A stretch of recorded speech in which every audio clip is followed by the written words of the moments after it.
قوة إلا بالله العلي العظيم. أعوذ بالله من الشيطان اللعين الرجيم. بسم الله الرحمن الرحيم. الحمد لله الذي هدانا لهذا وما كنا لنهتدي لولا أن هدانا الله. لقد جاءت رسل ربنا بالحق. الصلاة والسلام على أشرف الأنبياء والمرسلين سيدنا ونبينا وشفيعنا ومولانا مولى الثقلين جد الحسن والحسين بن القاسم محمد. اللهم صل على محمد وآل محمد وآله الطيبين الطاهرين المعصومين المظلومين المنتجبين ولعنة الله على أعدائهم أجمعين من يومنا إلى قيام يوم الدين. اللهم خص أنت أول ظالم باللعن مني وابدأ به أولا ثم لنا الثاني والثالث والرابع. اللهم لعن يزيد الخامسة ولعن عبيد الله بن زاد وابن مرجان وعمرو بن سعد وشمر وآل أبي سفيان وآل زاد وآل مروان إلى يوم القيامة. أما بعد، فقد قال الله تبارك وتعالى في القرآن المجيد وهو أصدق الصادقين وقوله الحق. بسم الله الرحمن الرحيم. هل أدلكم على تجارة تنجيكم من عذاب أليم؟ صدق محمد. اللهم صل على محمد وآل محمد. نعرہ حیدری یا علی. عزیزان گرامی، برادران ایمانی، بزرگان ملت، ماتمداران سید الشہداء، ہم آپ یہاں پر جمع ہوئے ہیں ایک دکھیاری ماں کو اس کے لال کا پرسہ دینے کے لیے. جیسے ہی چاند فلک پر نمودار ہوتا ہے محرم کا، ہم آپ فرش ازا بچھا دیتے ہیں اور ایک دکھیا کو اس کے لال کا پرسہ دیتے ہیں. عزیزان گرامی، کیوں نہ ہم کریں؟ اس لیے کیونکہ ہماری خلقت ہی اسی لیے ہوئی ہے تاکہ ہم اہل بیت علیہ السلام کے غم میں گریہ کریں اور ان کے فضائل کو بیان کریں. جیسے کہ امام حسین علیہ السلام کی جب ولادت ہوتی ہے، رسول خدا آغوش میں امام حسین علیہ السلام کو لیتے ہیں اور پیار کرتے جاتے ہیں. اتنے میں جبریل امی نازل ہوتے ہیں اور آنے کے بعد درود و سلام اللہ کے حبیب کو امام حسین علیہ السلام کے مصائب کو سنایا، امام حسین کی شہادت کی خبر کو سنایا.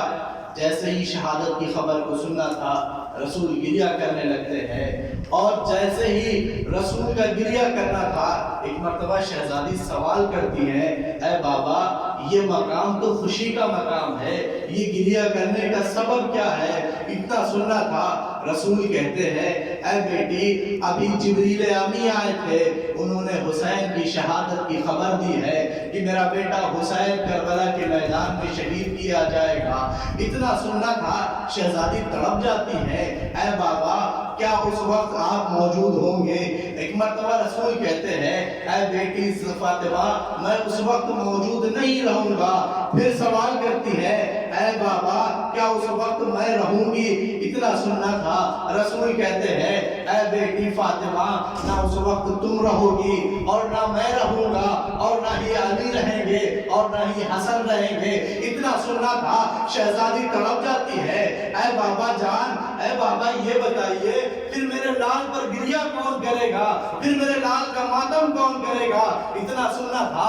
رسول کہتے ہیں، اے بیٹی پریشان نہ ہو، اے بیٹی گھبراؤ نہیں، خدا ایک قوم پیدا کرے گا جس کے جوان تمہارے جوان پر روئیں گے، جس کے بچے تمہارے بچے پر روئیں گے، جس کے بوڑھے تمہارے بوڑھے پر گریہ کریں گے. تو عزیزان گرامی، ہم یہاں پر رسول خدا کی اس جو پیشن گوئی کی تھی شہزادی کی، اس کا ہم آپ یہاں پر مظاہرہ کر رہے ہیں.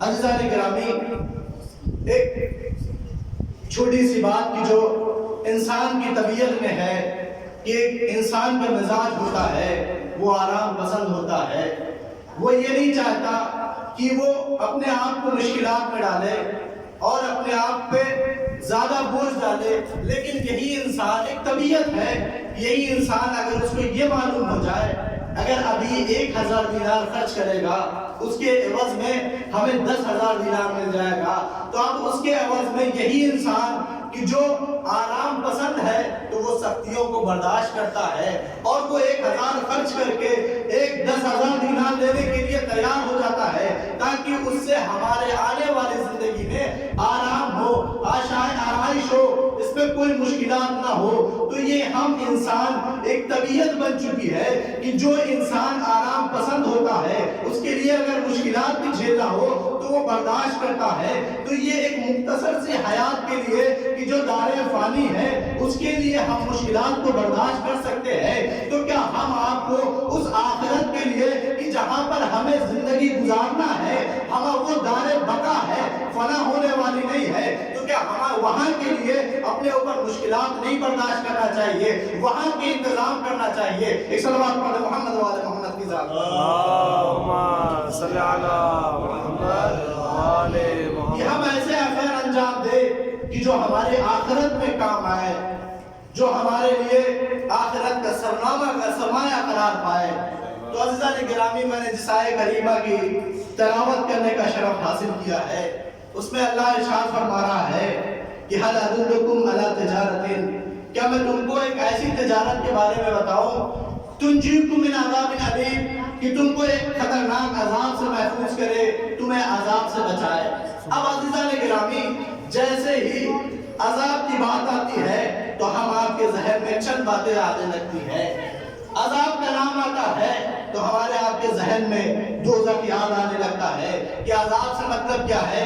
دوزخ میں جلایا جائے گا، دوزخ میں ڈالا جائے گا، دوزخ کی مشکلات ہے۔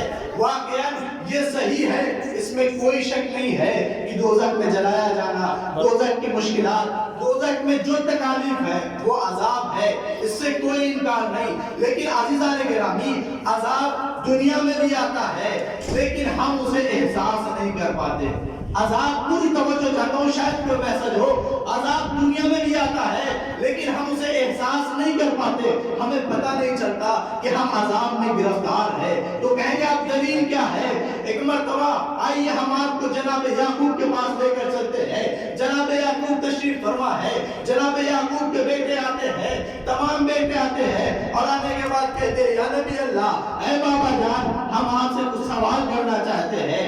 نبی نے کہا بیٹا پوچھو کیا سوال ہے؟ ایک مرتبہ کہتے ہیں بیٹے ان کے، اے بابا جان، یا نبی اللہ، ہم نے بہت بڑا گناہ کیا، ہم نے بہت مشکلیں اٹھائی، ہم نے دوسروں کے لیے بہت مشکلیں پیدا کی، ان میں سب سے بڑی مشکل یہ کی، سب سے بڑا گناہ یہ کیا، ہم نے ایک نبی کے قتل کا ارادہ کیا اور اس کو اپنی منشا کے اعتبار سے، اپنے اعتبار سے قتل بھی کیا، اور ہم نے ایک نبی کو دوسرے نبی سے جدا بھی کیا، ایک باپ کو دوسرے بیٹے سے جدا بھی کیا، لیکن ہم پر عذاب نازل نہیں ہوا۔ پوری توجہ چاہتا ہوں، ہم پر عذاب نازل نہیں ہوا، کیا بات ہے؟ ایک مرتبہ جناب یعقوب کہتے ہیں مجھے کیا پتا، اللہ کی مرضی، اس کی منشا، وہ جس کے اوپر چاہے عذاب نازل کرے، وہ جس کے اوپر چاہے رحمتوں کی بارش کر دے، یہ اس کی مرضی۔ ایک مرتبہ جناب یعقوب کے بیٹے کہتے ہیں اے بابا، آپ تو اللہ کے نبی ہیں، آپ کی اللہ سے باتیں ہوتی ہیں، ہاں ہو سکتا ہے شاید ہم پر ایک عذاب اس لیے نازل نہیں ہوا کیونکہ ہم آپ کے بیٹے ہیں، ہمارا آپ سے تعلق ہے، ہم نبی کے بیٹے ہیں، شاید اللہ نے اس لیے عذاب نہیں نازل کیا۔ عزیزان گرامی، اتنا کہنا تھا۔ جناب یعقوب کہتے ہیں خبردار، اللہ کے ہاں رشتہ داری کام نہیں آتی ہے، اگر وہ نبی کا بیٹا ہی کیوں نہ ہو، اللہ اس کے اوپر بھی عذاب نازل کرے گا، تو اب وہ چاہے نبی کا بیٹا ہی کیوں نہ ہو، اگر وہ بغاوت کرے گا تو اللہ نازل اس کے اوپر عذاب نازل کرے گا، وہ چاہے کائنات کے سب سے افضل ترین نبی کی زوجہ ہی کیوں نہ ہو، اگر وہ بغاوت کرے گی، اگر وہ خروج کرے گی، اگر وہ میدان میں آئے گی تو اللہ اس کے اوپر بھی عذاب نازل کرے گا، اللہ کی لعنت اس کے اوپر بھی ہوگی۔ ایک صلوات پڑھیں محمد وعلى محمد۔ اللہم صلی علی محمد اللہ کی محمد۔ لعنت اس پر بھی ہوگی۔ ایک مرتبہ مرتبہ جناب یعقوب کے بیٹے کہتے ہیں اے نبی اللہ بابا جان آپ کی اللہ سے باتیں ہوتی ہیں، آپ پروردگار سے پوچھیں کہ ہم نے اتنا بڑا گناہ کیا لیکن ہم پر عذاب کیوں نہیں نازل ہوا؟ اتنا کہنا تھا، جناب یعقوب نے مصلی عبادت کو بچھایا، ہاتھوں کو بلند کیا، اے پروردگار میرے بچے مجھ سے سوال کرتے ہیں کیا بات ہے، کس وجہ سے ان کے اوپر عذاب نہیں نازل ہوا؟ اتنا کہنا تھا، آواز قدرت آتی ہے، اے یعقوب ان سے کہہ دو ان کے اوپر عذاب ہو چکا ہے۔ دیکھ عزیزان گرامی، عذاب نازل ہو چکا ہے لیکن انہیں احساس نہیں ہے۔ ایک مرتبہ جناب یعقوب کہتے ہیں پروردگار تو جانتا ہے یہ بنی اسرائیل کے لوگ ہیں، بڑے ضدی ہوتے ہیں، یہ ایسے مانیں گے نہیں، یہ ہم سے دوبارہ سوال کر بیٹھیں گے کہ اگر ہم پر عذاب نازل ہوا وہ کون سا عذاب ہے؟ اتنا کہنا تھا، آواز قدرت آتی ہے، اے نبی، اے یعقوب نبی جا کے ان سے بتا دینا، پوری توجہ چاہتا ہوں، اے یعقوب جا کے ان سے بتا دینا ان پر عذاب نازل ہو چکا ہے لیکن انہیں احساس نہیں ہے۔ وہ عذاب کون سا ہے؟ وہ عذاب یہ ہے کہ ان کو ہر چیز میں مزہ آتا ہے، ہر چیز میں لذت آتی ہے لیکن ہماری عبادت میں انہیں مزہ نہیں آتا۔ ہماری عبادت میں لطف نہیں آتا ہے۔ تو عزیزان گرامی یہ کوئی تبلیغ نہیں ہے، میں اپنے نفس کے لیے بات کہہ رہا ہوں، ہمیں اس بات کا جائزہ لینا چاہیے ہم کیا کر رہے ہیں۔ ہم اگر نماز پڑھ رہے ہیں آیا اس میں ہمیں خدا کی لذت ملتی ہے؟ نہیں۔ مزہ عبادت کا ملتا ہے یا نہیں ملتا ہے؟ اگر مزہ نہیں ملتا ہے تو یہ سمجھ لینا ہم عذاب میں مبتلا ہے، ہمارے اوپر عذاب نازل ہو چکا ہے لیکن ہمیں اس بات کی خبر نہیں ہے۔ اس بات پڑھ محمد و آل محمد کی ذات اللہم صلی علی محمد و آل محمد، نعرہ حیدری۔ اللہ نے ہم پر عذاب نازل کر دیا لیکن ہمیں اس بات کی فکر نہیں ہے، ہمیں اس بات کا احساس نہیں ہے کہ اللہ نے ہمارے اوپر عذاب نازل کر دیا۔ تو عزیزان گرامی اللہ کہہ رہا ہے اگر تم یہ چاہتے ہو کہ عذاب سے بچو تو تمہیں کیا کرنا ہے، کیا ہمیں نسخہ انجام دینا ہے؟ اللہ نے کیا کہا، تؤمنون باللہ ورسولہ، اللہ کے اوپر ایمان لے کر آؤ اور اس کے رسول پر ایمان لے کر آؤ، وتجاہدون فی سبیل اللہ باموالکم وانفسکم، اور سبیل اللہ جہاد کرو۔ کیسے جہاد کرو؟ اپنے نفس کے ذریعے سے اور اموال کے ذریعے سے جہاد کرو۔ تو اب اللہ نے ہمیں نسخہ بتا دیا، اگر تمہیں عذاب سے بچنا ہے تو تم اللہ پر ایمان لے کر آؤ اور اس کے رسول پر ایمان لے کر آؤ اور جہاد کرو فی سبیل اللہ، کس سے؟ نفس سے اور اموال سے۔ تو اب ایمان، کیسے ایمان ہمیں لے کر آنا ہے، ہمیں کون سا ایمان لانا ہے؟ آپ اگر دیکھیں دور حاضر میں بہت سارے ایمان ہیں، تو ہم کس ایمان پر اللہ کے ایمان لے کر آئیں تاکہ ہم عذاب سے محفوظ رہ سکیں؟ تو اللہ نے قرآن مجید میں 4 ایمان کا ذکر کیا ہے، پوری توجہ چاہتا ہوں، 4 ایمان کا ذکر کیا ہے۔ اب پہلا ایمان سورہ حجرات میں ارشاد فرما رہا اللہ، قالت الاعراب آمنا، قالت الاعراب آمنا قل لم تؤمنوا ولكن قولوا اسلمنا۔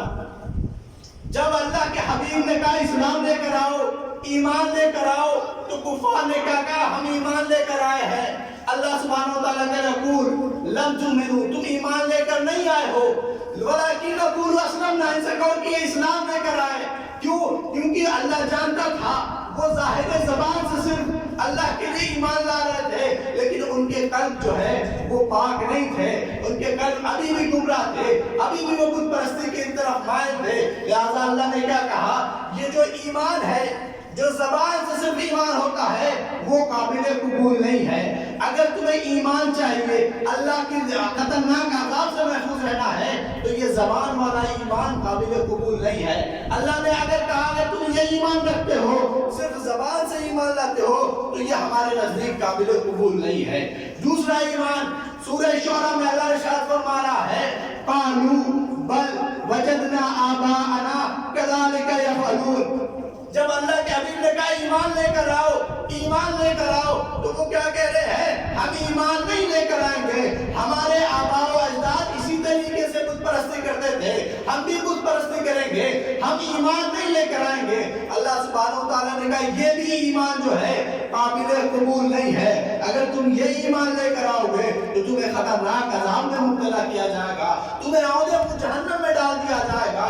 ایک مرتبہ آگے اللہ دوسری آیت میں ارشاد فرما رہا ہے، سورہ عنکبوت میں ارشاد فرما رہا ہے فَإِذَا رَكَبُوا فِي الْفُلْكِ فَإِذَا رَكَبُوا فِي الْفُلْكِ دَعَا اللَّهُ مُخْلِصِينَ لَهُ الدِّينَ فَلَمَّا نَجَّاهُمْ مِنَ الْبَرِّ إِذَا هُمْ يُشْرِكُونَ۔ اللہ کہہ رہا ہے کہ جب وہ کشتی پر سوار ہوتے ہیں اور جب کشتی ہچکولے کھانے لگتی ہے تو کیا کہتے ہیں؟ ہم اللہ پر ایمان لا رہے ہیں، ہم اللہ پر ایمان رکھتے ہیں، وہ ہمیں اس کشتی سے نجات دے گا۔ فَلَمَّا نَجَّاهُمْ مِنَ الْبَرِّ، جب وہ کشتی سے خشکی کی طرف آ جاتے ہیں اِذَا هُمْ يُشْرِكُونَ، پھر وہ کیا کرتے ہیں؟ شرک اختیار کر لیتے ہیں۔ تو اللہ نے کیا کہا کہ دیکھو اگر تم پریشان حال میں ہوگے، اگر تم مشکلات میں گرفتار ہوگے، اس کے بعد ہمارے اوپر ایمان لے کر آؤ گے، پھر مشکلات سے نکلنے کے بعد تم کفر اختیار کر لو گے، دیکھو یہ ایمان بھی قابل قبول نہیں ہے۔ اگر تم یہ ایمان رکھو گے تو تمہیں عودے کو جہنم میں ڈال دیا جائے گا، تمہیں خطرناک عذاب میں مبتلا کیا جائے گا۔ اب عزیزان گرامی تین ایمان تھا کہ جو اللہ نے کیا کہا اگر یہ تین ایمان لے کر آؤ گے تو یہ قابل قبول نہیں ہے۔ چوتھا کیا ہے؟ وَيَتَفَكَّرُونَ، سورہ آل عمران میں ارشاد فرما رہا ہے وَيَتَفَكَّرُونَ فِي خَلْقِ السَّمَاوَاتِ وَالْأَرْضِ وَمَا خَلَقْتُ هَذَا بَاطِلًا، پھر آگے کہہ رہا وَقِنَا عَذَابَ النَّارِ۔ اللہ کہہ رہا ہے کہ وہ لوگ جو غور کرتے ہیں، فکر کرتے ہیں، تفکر کرتے ہیں کس میں؟ فی خلق السماوات والارض، کہ جو زمین پر خلق ہوا ہے، آسمان پر خلق ہوا ہے، ان تمام کے تمام مخلوقات پہ خلق جو چیز ہوئی ہے اس پہ غور کرتا ہے، فکر کرتا ہے، اس کے بعد کہتا ہے وما خلقت هذا باطلا، یہ چیز اللہ نے جو خلق کی ہے یہ بے فائدہ خلق نہیں کی ہے، بلکہ اس کے خلق کرنے کا کوئی نہ کوئی مقصد ہے، اس کے خلق کرنے کا اللہ کے پیچھے، اس کے پیچھے کوئی نہ کوئی ہدف ہے۔ اور کہہ رہے یہ ایمان جو ہے وقنا عذاب النار، یہ ایمان جو ہے اللہ عذاب سے بچائے گا۔ تو عزیزان گرامی آپ کو معلوم ہو گیا اللہ نے چار ایمان بتایا، تین کو اگر اختیار کرو گے تو تم فلاح نہیں پاؤ گے، تمہیں عودے کو جہنم میں ڈال دیا جائے گا۔ اگر چوتھا اختیار کرو گے تو تمہیں کامیابی ملے گی، اس دنیا میں بھی کامیاب ہوگے اور آخرت میں بھی کامیاب ہوگے۔ عزیزان گرامی ہم 14 سال سے یہی کہتے آ رہے ہیں کہ تمہیں اگر فلاح چاہیے، تمہیں دنیا میں کامیابی چاہیے، تمہیں دنیا میں کامیاب ہونا ہے، تمہیں دنیا فلاح کرنا ہے، آخرت فلاح کرنا ہے، تو اس تین ایمان کو ٹھوکر مارو اور چوتھا ایمان اختیار کر لو، تم دنیا میں بھی کامیاب ہو جاؤ گے، آخرت میں بھی کامیاب ہو جاؤ گے۔ اس اللہ پر محمد و آل محمد، اللہم صلی علی محمد و آل محمد۔ حیدری حیدری۔ تو عزیزان گرامی آپ نے دیکھا کہ وہ ایمان کی جو غور و فکر کرنے کے بعد کہے گا لا الہ الا اللہ محمد رسول اللہ علی ولی اللہ، وہ یہ ایمان اللہ سبحانہ وتعالیٰ کے نزدیک قابل قبول بھی ہے اور اس سے آپ کو خطرناک عذاب سے محفوظ رکھا جائے گا۔ تو عزیزان گرامی ایمان ہمیں اہل بیت کے در سے ملے گا۔ اگر آپ کو ایمان چاہیے تو اہل بیت کے در پہ آنا پڑے گا، کیونکہ ایمان ان کے در سے ملے گا آپ کو۔ اگر کسی اور در پہ جائیں گے تو صرف اور صرف گمراہی ملے گی، آپ کو ضلالت ہوگی، دنیا میں بھی ذلیل ہوگے اور آخرت میں بھی ذلیل ہوگے۔ عزیزان گرامی اہل بیت علیہ السلام یہی وجہ تھی لوگوں نے ان کے در پر اور ان کے فضائل کو کم کیا، گھٹایا۔ فضائل اپنوں میں بھی گھٹائے گئے، غیروں میں بھی گھٹائے گئے، لیکن دونوں میں بہت بڑا فرق تھا۔ اپنوں نے جو فضائل کم کیا وہ اس لیے کیا تھا کہ توحید محفوظ رہ سکے، وہ وحدہ لا شریک رہ سکے۔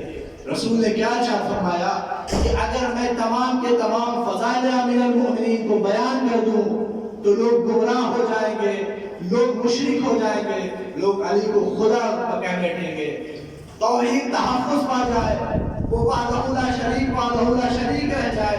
اس لیے علی کے تمام فضائل کو نہیں بیان کیا، اور جو غیروں نے فضائل کو چھپایا وہ اس لیے چھپایا تاکہ ان کے عیبوں پر پردہ پڑ سکے۔ عزیزان گرامی، جناب سلمان کیا ارشاد فرما رہے ہیں؟ کون سلمان؟ وہ سلمان کہ جو اہل بیت علیہ السلام کے در کا ایک غلام ہے، کہ جس کے لیے رسول نے کیا فرمایا کہ سلمان من اہل بیت، ان کی فضیلت کیا ہے، ان کا مرتبہ کیا ہے۔ ایک مرتبہ جناب سلمان سے لوگوں نے کہنا شروع کیا، ان پر طنز کرنے لگے، ان پر بہتان کرنے لگے، ان پر لوگ بار بار تانا دینے لگے، اے سلمان تم کب تک بغیر گھر کے رہو گے؟ اپنا ایک گھر بنوا لو، تم یہ کیا ہر وقت آدمی کے در پر رہتے ہو، تم یہ کیا ہر وقت ادھر رہتے ہو، تم اپنا ایک گھر بنوا لو۔ ایک مرتبہ جناب سلمان نے سوال کیا، یہ بتاؤ گھر کیوں بنوا لوں؟ گھر کون بنواتا ہے؟ خدا کی قسم قربان جاؤ جناب سلمان کے جواب پر، جناب سلمان کہتے ہیں یہ بتاؤ گھر میں کیوں گھر بنواؤں؟ کہ آرام کرنے کے لیے۔ کہ آرام کون کرتا ہے؟ کہ وہ جس کے پاس وقت ہوتا ہے۔ پھر جناب سلمان کہتے ہیں میرے پاس وقت ہی کہاں ہے، ارے دن بیت جاتا ہے، علی کی غلامی کرنے میں رات بیت جاتی ہے، شہزادی فاطمہ الزہرا کے روڑے پر جھاڑو لگاتے ہیں۔ اللہم صلی علی محمد وآلہ محمد۔ کیا کہتے ہیں؟ واہ جناب واہ فاطمہ جناب مولا کائنات کی غلامی کرنے میں اور رات بیت جاتا ہے، شہزادی کے در پر جھاڑو لگاتے ہو۔ جناب سلمان کہتے ہیں کہ لو ذکرت بكل ما عاد من فضائل امیر المؤمنین، اگر میں تمام کے تمام فضائل امیر المؤمنین کو بیان کر دوں، لقالت انه لمجنون، لقالت الفرقہ انه مجنون، ایک فرقہ کیا کہے گا کہ جناب سلمان یہ پاگل ہو گئے ہیں، مجنون ہو گئے ہیں، یہ دیوانے ہو گئے ہیں۔ وَلَقَالَتُ الْفِرْقَةُ الْأُخْرَى اللہم اغفر لقاتل سلمان، اگر میں فضائل امیر المومنین کو بیان کروں گا تو لوگ کیا کہیں گے؟ کہیں گے دیوانے ہو گئے ہیں، پاگل ہو گئے ہیں، مجنون ہو گئے ہیں۔ اور دوسرا فرقہ کیا کہے گا؟ اے پروردگار اس کے اوپر رحمت نازل کر جو سلمان کو قتل کرے گا۔ تو عزیزان گرامی جناب سلمان ہم کو ایک میسج دینا چاہتے ہیں، کہتے ہیں دیکھو اگر تمہارے دور میں لوگ تمہارے اوپر کفر کے فتوے لگائے، تمہارے قتل کا فتوہ لگائے، تمہیں مجنون کہے، تمہیں پاگل کہے، تو تم پریشان نہ ہونا، یہ رسم 1400 سال پہلے سے چلی آتی ہے۔ اگر علی کے فضائل بیان کرو گے تمہیں مجنون بھی کہیں گے، تمہیں قتل کا بھی فرمان جاری کریں گے۔ ایک سلوات پڑھ محمد اللہم صلی علی محمد وآلہ محمد۔ نعرہ حیدری۔ اگر فضائل امیر المؤمنین کو بیان کیا جائے گا تو ان کو مجنون بھی کہا جائے گا اور دیوانہ بھی کہا جائے گا۔ عزیزان گرامی یہ تو اپنوں نے فضائل کو چھپایا اس لیے تاکہ توحید تحفظ رکھے اور وہ وحدہ لا شریک رہے، اور جو غیروں نے چھپایا اس کی آپ بہت ساری مثالیں مل سکتی ہیں۔ لوگوں نے اس لیے غیروں نے چھپایا تاکہ ان کا عیب چھپ سکے۔ جناب ابن عباس ہے کہ یہ واقعہ دو طرح سے ملتا ہے، یا تو مکے کا ہے یا مدینے کا ہے۔ امیر شام، فقیر شام میں تو کہوں گا ہمارا امیر اس لیے کیونکہ ایک ہے، وہ امیر المومنین کی ذات ہے۔ وہ مکہ آتا ہے یا مدینہ آتا ہے، اس سے لوگوں نے یہ کہا کہ ابن عباس درس تفسیر دے رہے ہیں، اور وہ درس تفسیر دے رہے روزانہ، اور اس میں بہت مجمع ہوتا ہے، اتنا سننا تھا۔ وہ کہتا ہے کوئی بات نہیں، وہ اہل بیت کے گھرانے میں سے ہے، وہ ہاشم گھرانے کے ہیں، ان کو اختیار ہے، ان کو حق حاصل ہے کہ وہ تفسیر قرآن دے سکے۔ عزیزان گرامی پھر وہ کہتا ہے بات یہ نہیں ہے کہ وہ درس تفسیر دے رہے ہیں، بلکہ وہ درس تفسیر میں علی مرتضیٰ کے فضائل کو بیان کرتے ہیں۔ اتنا سننا تھا، وہ پریشان ہو جاتا ہے، کہا اچھا یہ بات ہے، ابن عباس کو طلب کیا جائے۔ عزیزان گرامی ابن عباس کو طلب کیا گیا۔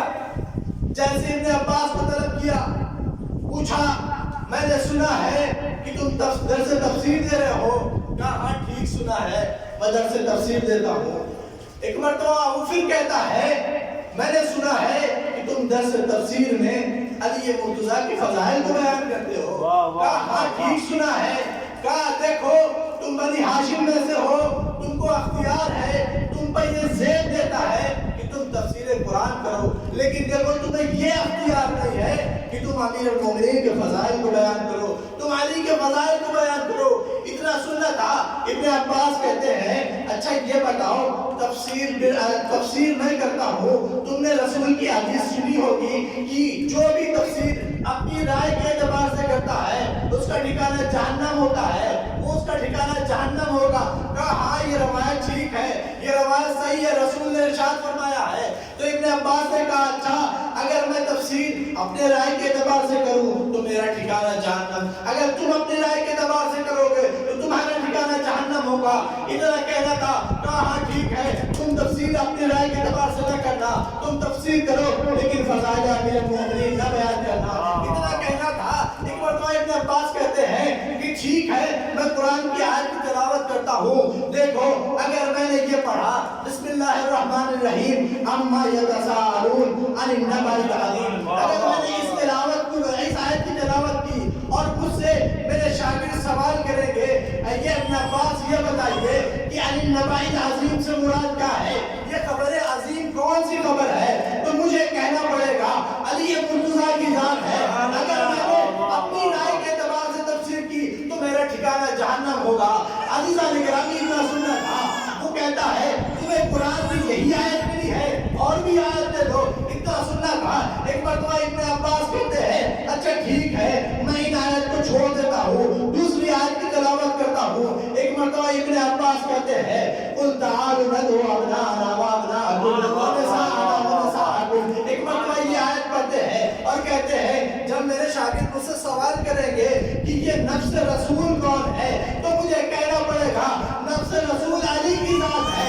اگر میں نے نہ کہا تو میرا ٹھکانہ جہنم ہوگا. عزیزان گرامی پھر وہ کہتا ہے اور کوئی دوسری آیت قرآن میں نہیں ملی. ایک مرتبہ ابن عباس کہتے ہیں اچھا ٹھیک ہے اگر میں نے دوسری آیت پڑھی اور پڑھا انما یرید اللہ لیذھب عنکم الرجس واہل البیت طاہرین تطہیرا, اگر میں نے اس آیت کی تلاوت کی کہ اور مجھ سے میرے شاگرد سوال کریں گے یہ تطہیر یہ طہارت کس کا اعلان ہو رہا ہے, یہ کس کی طہارت کا اعلان ہو رہا ہے, تو مجھے کہنا پڑے گا علی کی طہارت کا, گھرانے علی کی طہارت کا اعلان ہو رہا ہے. اگر میں نے یہ نہ کہا تو میرا ٹھکانہ جہنم ہوگا, اور اگر یہ تم کہتے ہو تو تمہارا ٹھکانہ جہنم ہوگا. عزیزان گرامی ایک مرتبہ ابن عباس پھر کہتا ہے اور دوسری قرآن میں آیت نہیں ہے. ایک مرتبہ ابن عباس پھر کہتے ہیں اچھا ٹھیک ہے میں دوسری آیت کی تلاوت کرتا ہوں. ایک مرتبہ ابن عباس کہتے ہیں ایک مرتبہ فرماتے ہیں کہ الیوم اکملت لکم دینکم واتممت علیکم نعمتی. اگر میں نے یہ آیت کی تلاوت کی کہ آج دین تمام ہو گیا, نعمتیں ختم کر دی, اللہ دین اسلام سے راضی ہو گیا, تو اب اگر میرے شاگرد مجھ سے سوال کریں گے کہ وہ کون سا دن تھا کہ جب نعمتیں ختم ہو گئی اور نعمتیں تمام ہو گئی, اللہ اس کے دین سے راضی ہو گیا, اللہ اپنے دین سے راضی ہو گیا, تو مجھے کہنا پڑے گا غدیر کا دن تھا کہ جب رسول نے اپنے ہاتھوں پر مولا کائنات کو رام کر کے کہا تھا من تم کا مولا ہو وہاں علی کا مولا, تو مجھے کہنا پڑے گا جب علی کی عنایت کا اعلان کیا تھا تب وہ دن تھا. اگر میں نے یہ نہ کہا تو میرا ٹھکانہ جہنم ہوگا. اتنا سننا تھا. پھر وہ پریشان ہو جاتا ہے کیا بات ہے تم تمام کی تمام آیتوں کی تلاوت کرتے جاتے ہو اور علی کے فضائل بیان کرتے جاتے ہو. قرآن میں کوئی ایسی آیت نہیں ہے, کوئی ایسا سورہ نہیں ہے کہ جس میں علی کے فضائل نہ ہو. اتنا سننا تھا. ابن عباس کہتے ہیں اچھا ٹھیک ہے اگر تمہیں اس سے پریشانی ہے تو میں تمہیں دوسری آیت کی تلاوت کرتا ہوں. کیا ہے یا ایھا الرسول بلغ ما انزل الیک من ربک. اب رسول کہتے ہیں اگر میں نے اس آیت کی تلاوت, ابن عباس کہتے ہیں اگر میں نے اس آیت کی تلاوت کی کہ اللہ کہہ رہا ہے رسول وہ پیغام پہنچا دو کہ جو تم کو دیا جا چکا ہے, اگر تم نے یہ کام نہ کیا تو گویا رسالت نے کوئی بھی کام انجام نہ دیا ہے.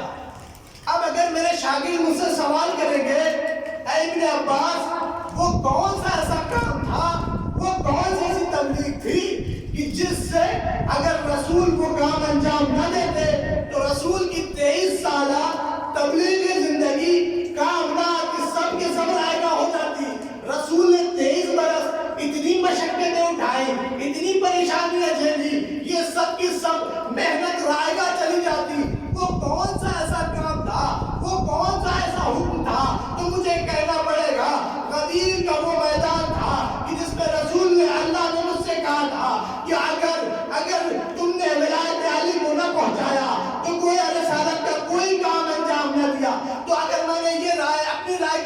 نہ کیا تو میرا ٹھکانہ جہنم ہوگا. اتنا سننا تھا. وہ فقیر شام پھر کہتا ہے تمہارے پاس اور کوئی آیت نہیں ہے. عزیزان گرامی یہ کہتا ہے ابن عباس کہتا ہے اچھا ٹھیک ہے تم یہ اگر جانتے ہو کہ میں اپنے اعتبار سے منتخب آیتوں کو تلاوت کر رہا ہوں اور اس کی تفسیر کر رہا ہوں, ٹھیک ہے تم کو یہ میں دیتا ہوں, میں تم کو یہ موقع دیتا ہوں کہ تم آیت کی تلاوت کرو, تم کو یہ آیت پڑھو, میں اس کی تفسیر کروں گا اور میں اس کی تفسیر فضائل امیر المومنین میں کروں گا. اتنا سننا تھا. ابن عباس کہتا ہے اچھا ٹھیک ہے میں آیت کو پڑھتا ہوں. وہ آیت کو پڑھتا ہے اذا زلزلت الارض زلزالها واخرجت الارض اثقالها. عزیزان گرامی جیسے ہی اس آیت کو پڑھنا تھا ایک مرتبہ ابن عباس اس کے چہرے کی طرف دیکھتے ہیں اور مسکراتے ہیں, کہتے ہیں واہ تم پر, واہ تمہاری عقل پر, دعویٰ تو بڑے بڑے کرتے ہو, تم دعویٰ کلمۃ المسلمین کرتے ہو, لیکن تمہیں یہ نہیں پتا اس آیت کا مصداق کون ہے. اتنا سننا تھا. وہ پریشان ہو جاتا ہے, کہتا ہے میں نے کون سے آیت کی تلاوت کر دی, اس میں کہاں سے علی کے فضائل نظر آتے ہیں. اتنا کہنا تھا. ابن عباس کہتے ہیں ایک مرتبہ جب رسول کی وفات ہو جاتی ہے اس کے بعد ایک مرتبہ مدینے میں زلزلہ برپا ہوتا ہے. جب اس وقت تمام کے تمام لوگوں پر سروں پر موت کا سایہ منڈرا رہا ہوتا ہے. امیر المومنین گھر سے نکلتے ہیں اطمینان کے ساتھ, ایک مرتبہ زمین پر ہاتھ مارتے ہیں, اے جراب خاموش ہو جا, ابو جراب تجھ پر آرام کر رہا ہے. ایک سوال پر محمد کی ذات پر اللہم صلی علی محمد و آل محمد. آلے حیدری حیدری بابا سے بلند صلوات. خاموش ہو جا, ٹھہر جا.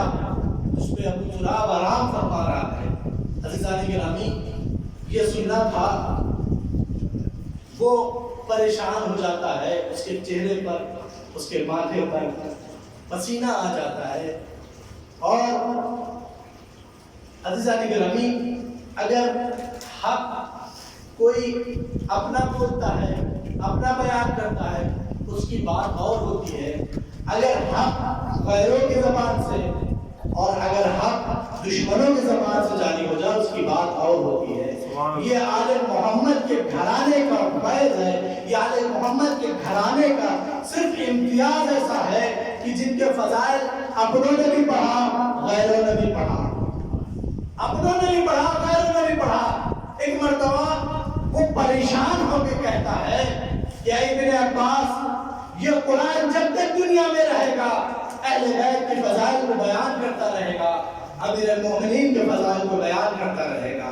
تو دیکھا عزیزان گرامی یہ فضائل اب غیروں نے چھپانے کی کوشش کی تاکہ اس سے اپنی عیبوں پر پردہ ڈالا جا سکے, لیکن آل محمد کے گھرانے کے ان ابن عباس نے ان کے اوپر سے یہ عیب کو عیا کر دیا اور فضائل امیر المومنین کو بیان کیا. عزیزان گرامی آپ یہ دیکھیں کہ ولایت امیر المومنین کی ایک ایسی ضرورت ہے ہم تمام محبان اہل بیت علیہ السلام کو, اس لیے کہ اگر علی کی ولایت اور اہل بیت علیہ السلام کی محبت ہمارے دلوں میں نہیں ہوئی تو ہم ایک چلتی پھرتی لاش کی مانند ہے. ہمارا وجود کسی بھی لائق نہیں ہے. عزیزان گرامی ان کے گھرانے پر جتنا لوگوں نے ان کے فضائل کو بیان کیا وہیں پر ان کے اوپر مسائل بھی ڈھائے گئے. یہ مسائل کی وجہ کیا تھی؟ وجہ بھی صرف یہی ولایت امیر المومنین تھی. لوگوں نے بغض کرنا شروع کر دیا, گھرانے آل محمد سے بغض شروع کر دیا اور ان کے اوپر مسائل ڈھانے لگے. یہی وجہ تھی جب امام حسین نے پوچھا تھا کہ مجھے کیوں قتل کر رہے ہو تو لوگوں نے کیا جواب دیا تھا, تمہارے بابا کے بغض میں ہم کر رہے ہیں. عزیزان گرامی ہم آپ یہاں پر جمع ہوئے ہیں ایک دکھیاری ماں کو اس کے لال کا بھوسا دینے کے لیے. بس میں نے آپ کی رحمتوں کو تمام کیا ربط مسائل کے لیے. عزیزوں اس گھرانے پر مصیبت سب سے پہلے رسول کی آنکھ بند ہونے کے بعد سے شروع ہو گیا. یہ مصیبت کا سلسلہ ختم نہیں ہوا ارباب اعزاز. وہاں پر دروازے فاطمہ الزہرا پر آگ لگائی تھی، اس کی ایک چنگاری اٹھتی ہوئی خیمے میں جاتی ہے. عاشور کو خیام حسینی میں بھی آگ لگائی جاتی ہے. ارباب اعزاز، جناب زینب ام المصائب شہزادی کے اوپر مصائب بہت ہوئے. یہ ایسے ام المصائب نہیں ارباب اعزاز، ان کے اوپر مصائب کا سلسلہ سب سے کم سنی میں ہی شروع ہو جاتا ہے. جب شہزادی کم سنی ہے، دروازے پر آگ و لکڑی جمع ہو جاتی ہے، آگ لگا دی جاتی ہے. نانا کی شہادت بھی دیکھی، امیر المومنین کے سر پر ضربت بھی دیکھی، شہزادی کے ٹوٹے ہوئے پسلیوں کو بھی دیکھا، اور حسن کے جنازے پر تیروں کی بارش بھی دیکھی. اسی لیے ام المصائب انہیں نہیں کہا جاتا ارباب اعزاز. یہ کربلا کو جاتی ہے تو عبداللہ نے انہیں 2 بیٹے اور محمد کو حوالے کیا. اے بیٹا، اچھے محمد حرام ارباب اعزاز. مصائب کوئی پڑھنے کی چیز نہیں ہوتی ہے، صرف آپ تصور کرنے یہی کافی ہے. اور بالخصوص یہ عشر اولا میں ذاکرین کو مصائب پڑھنے کی ضرورت نہیں ہوتی ہے، بس صرف کربلا نام لے لے آپ اس سے عشر جاری ہو جاتے ہیں. ارباب اعزاز، جناب زینب ہے، شب عاشور تمام بیویاں اپنے اپنے خیموں میں اپنے اپنے بچوں کو تیار کر رہی ہیں. اے بچوں دیکھو، کل کا دن بہت ہی قیامت کا دن ہے، کوئی کوتاہی نہ کرنا. تو حسین غریب کو تنہا نہ چھوڑنا، اپنے آپ کو قربان کر دینا. ایک خیمے میں شہزادی زینب بیٹھی ہے، اپنے دونوں بچوں کو پیار کر رہی ہے اور کہہ رہی ہے، اے بیٹا اور اے بیٹا محمد، دیکھو تم کل اپنے ماموں جان پر سب سے پہلے قربان ہو جانا. دیکھو میں تمہارے دودھ نہ بخشوں گی اگر تم اپنے ماموں پر قربان نہ ہوئے. اے بیٹا اور محمد، اگر دیکھو تم جنگ کرتے کرتے فرات کے کنارے پہنچ جانا، تم پانی نہ پینا. اگر میں نے یہ سنا تم نے پانی پی لیا تو میں تمہیں معاف نہ کروں گی. اجلکم الزہرا، خدا آپ کو کوئی غم نہ دے. آپ کی آوازیں بلند ہو گئی، خدا ان آوازوں پر نزول رحمت کرے. ارباب اعزاز، جب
کی روایت اور آپ کی رحمت تمام کر دی. میں اپنے بھیا حسین پہ گریا کروں گی, میں تم پر گریا نہ کروں گی. اور بات اساسا آپ تصور کریں, بس تصور شرط ہے. ایک ماں کا دل کتنا نازک ہوتا ہے, اپنے بچوں کے لیے کتنا حساس ہوتا ہے. وہ زینب کہ جو اپنے بچے کے لیے نہ کربلا میں روئی, کربلا سے ہوتی ہوئی کوفہ, شام, دربار شام, زندان شام, لیکن زینب نے اپنے بچوں کا ماتم نہ کیا. رہائی ملی, دونوں بچوں کے سر آئے, سر کو نہ لیا, حسین کے سر کو لیا, گریا کیا, لیکن اپنے بچوں پر گریا نہ کیا. یہ زینب ایک ماں کا دل ہے. ارباب حضرت تصور کریے گا, ایک ماں کا دل ہے, کتنا ماں اپنے بچوں کے لیے وہ کرے. ایک ماں ہے, اپنے بچوں کو کہتی ہے میں تم پر گریا نہ کروں گی, حسین پر ماتم کروں گی, حسین پر ماتم کروں گی. جب یہ کافر آ رہا ہو کر مدینہ پہنچا, بستہ میں تمام رو لیجیے ارباب راجا. اجرکم علی الزہرا, اجرکم علی الزہرا, اجرکم علی الزہرا. ایک مرتبہ جب یہ کافر مدینہ پہنچا کر دربار زینب, زینب دربار رسول میں جاتی ہے. رسول میں جانے کے بعد بی بی وہاں بھی گریا نہیں کرتی اپنے بچوں پر, حسین کا پوچھا دیتی ہے اے نانا جان ہم اسیر کیے گئے, حسین کو قبول کر دیا گیا. اے نانا جان یہ اگر ابھی آج کا مجمع نہ ہوتا تو میں آپ نے کچھ کو دکھا دیتی کہ آپ کی امت نے ہمیں کیا تحائف دیے ہیں. زینب نے یہاں بچوں پر ماتم نے کیا. ارباب اعظام رو لیجیے, زحمت تمام ہے. زینب نے یہاں بھی بچوں پر ماتم نہ کیا. ایک مرتبہ جب اپنے گھر سب چلے گئے, زینب اپنے گھر میں جاتی ہے. وہ ماں کہ جو ابھی تک اپنے بچوں پر ماتم نہ کیا. ارباب اعظام یہ ہمارا کا بھی دستور ہوتا ہے. اگر کوئی چیز تصور ارباب اعظام, اگر کوئی چیز کسی سے مخصوص ہوتی ہے, کوئی انسان اگر اس چیز کو دیکھتا ہے فوراً وہ شخص یاد آ جاتا ہے. ابھی تک زینب جو اپنے بچوں کا ماتم نہیں کر رہی تھی, جیسے ہی اجلے میں گئی, ارے وہ ماں کب تک برداشت کی. ننھے ننھے مجلے کو دیکھا, ننھے ننھے بستر کو دیکھا. آئے زینب تڑپ جاتی ہے, سرو سینہ پیٹا. اے بچوں مجھے معاف کرنا, میں نے تم پر گریا نہ کیا. آج میں یہاں تم پر گریا کرنے کے لیے آئی ہوں. آئے ہو, آئے محمد کہہ کر گریا ازاری کرنے لگتی. انا للہ و انا الیہ راجعون.